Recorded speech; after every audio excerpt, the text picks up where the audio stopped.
السلام علیکم بچوں، آج ہم چوتھی جماعت کے اردو کا ایک سبق شیخ العالم رحمۃ اللہ علیہ کے بارے میں پڑھیں گے۔ تو بچوں، میں نے آپ کی کتاب سے صرف پہلے 2 پیراگراف لیے ہیں آپ کو سمجھانے کے لیے، باقی کے جو لیسن ہے وہ اگلی ویڈیو میں ہم پڑھیں گے۔ تو آئیے نظر ڈالتے ہیں۔ شیخ العالم رحمۃ اللہ علیہ، شیخ نور الدین، حضرت شیخ نور الدین ولی رحمۃ اللہ علیہ کشمیر کے بہت بڑے صوفی بزرگ گزرے ہیں۔ شیخ نور الدین ولی جو ہیں یہ کشمیر کے کیا ہیں؟ بہت بڑے صوفی بزرگ گزرے ہیں۔ تمام مذاہب کے لوگ آپ کا احترام کرتے ہیں، یعنی شیخ نور الدین ولی جو رحمۃ اللہ علیہ ہیں، ان کا سبھی مذاہب کے لوگ کیا کرتے ہیں؟ احترام بھی کرتے ہیں اور آپ پر عقیدت بھی رکھتے ہیں۔ کون بچوں عقیدت رکھتا ہے؟ تمام مذاہب کے لوگ، نہ صرف مسلمان بلکہ تمام مذاہب کے لوگ آپ کو مانتے بھی ہیں اور آپ پر بڑی عقیدت رکھتے ہیں۔ اور شیخ العالم اور علمدار کشمیر، یہ 2 لفظ جو ہیں یہاں دیکھیے، اب آپ کو پتہ چلے گا کہ جو حضرت شیخ نور الدین ولی رحمۃ اللہ علیہ ہیں، ان کو علمدار کشمیر بھی کہا جاتا ہے اور شیخ العالم بھی۔ اب آپ جان گئے ہوں گے بچوں کہ شیخ العالم کا اصلی نام کیا ہے؟ حضرت شیخ نور الدین ولی رحمۃ اللہ علیہ۔ اور جو شیخ العالم ہے یہ ان کا لقب ہے۔ کیا ہے بچوں؟ ان کو لقب دیا گیا، اور دوسرا لقب کیا ہے؟ علمدار کشمیر، یعنی یہ 2 لقب دیے گئے ہیں کس کو؟ حضرت شیخ نور الدین ولی رحمۃ اللہ علیہ کو۔ تو آپ کو بچوں پتہ چل گیا ہوگا کہ اگر آپ کو سوال پوچھا جائے کہ شیخ العالم کا اصلی نام کیا تھا تو آپ کیا لکھو گے بچوں؟ حضرت شیخ نور الدین ولی رحمۃ اللہ علیہ۔ تو بچوں، حضرت شیخ نور الدین ولی جو تھے، ان کے آباء و اجداد جو تھے یہ کشتواڑ کے راجا تھے۔ کہاں کے راجا تھے بچوں؟ کشتواڑ کے۔ یہ کشتواڑ کے ان کے آباء و اجداد جو رہنے والے تھے، یعنی ان کے باپ دادا وغیرہ کہاں کے رہنے والے تھے؟ کشتواڑ کے تھے، اور وہاں کیا تھے؟ راجا تھے، یعنی ان کا راج چلتا تھا۔ لیکن کیا ہوا کہ ایک لڑائی ہوئی، اس لڑائی میں پست ہو کر وہ کہاں چلے آئے بچوں؟ کشمیر چلے آئے۔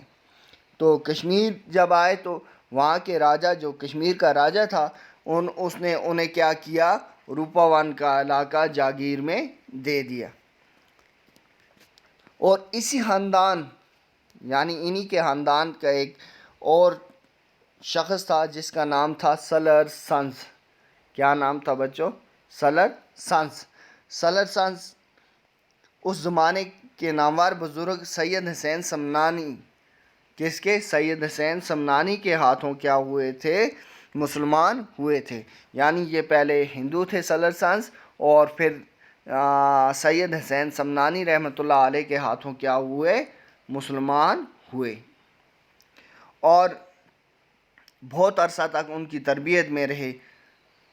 کس کی تربیت میں؟ حضرت سید حسین سمنانی کی تربیت میں رہے۔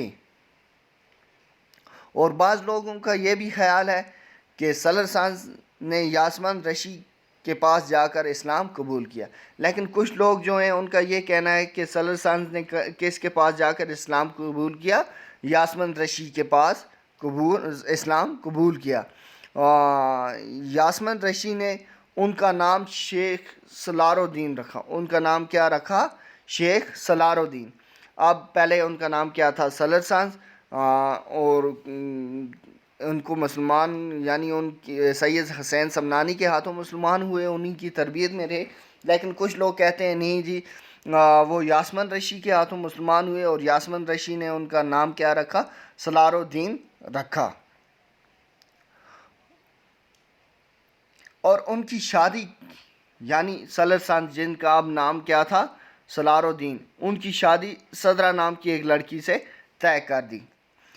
صدرہ نام کی ایک لڑکی سے طے کر دی، اور یہ خاتون، یعنی صدرہ نام کی خاتون جو ہیں، تاریخ میں ان کا نام ان کو صدرہ موجی کے نام سے بھی مشہور ہے.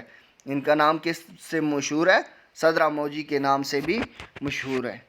تو بچوں ہمارا آج کا سبق یہی ہے، اتنے ہی ہم پڑھیں گے. اگر آپ کو اس میں دوسرا سوال پوچھا جائے کہ شیخ نور الدین ولی جو تھے یا شیخ العالم کو کن کن القاب سے یاد کیا جاتا ہے، تو آپ لکھیں گے شیخ العالم کو علمدار کشمیر، شیخ العالم شیخ نور الدین ولی، اور ایک ہے نندا ریشی. کیا نام ہے بچوں؟ نندا ریشی. ان القاب سے کیا کیا جاتا ہے؟ شیخ العالم کو یاد کیا جاتا ہے. ایک آ گیا شیخ نور الدین ولی، دوسرا علمدار کشمیر، تیسرا شیخ العالم، اور چوتھا آ گیا نندا ریشی. تو بچوں آج کا ہمارا سبق یہیں ختم ہوتا ہے. اگلی ویڈیو میں اس کا ریمیننگ پارٹ ہم پڑھیں گے، سبق آگے پڑھیں گے. تب تک کے لیے والسلام.